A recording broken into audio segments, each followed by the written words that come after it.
Welcome to the Learning Pines YouTube. We hope this video helps.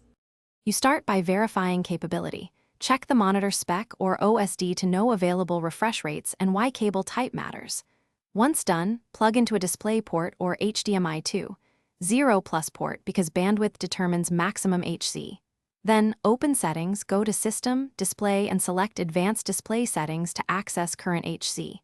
Make sure your GPU driver is updated. Drivers expose higher mode options. Next, select the correct display if multiple screens are present, so you change the intended monitor. You proceed to set the rate. Click Display Adapter Properties for the active monitor, then open the Monitor tab to pick the target HC from the drop-down. Choose the highest stable value you validated.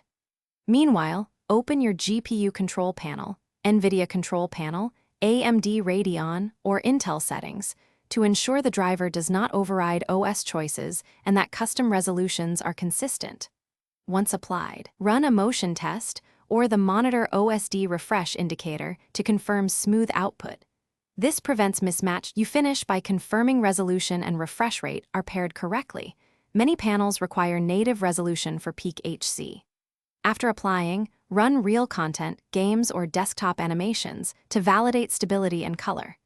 If you see flicker, black screen, or unsupported mode messages, make sure the cable and port support the bandwidth, try a different cable, or set a lower HC. If problems persist, roll back the GPU driver or boot safe mode to isolate whether the GPU driver or monitor firmware is causing the issue.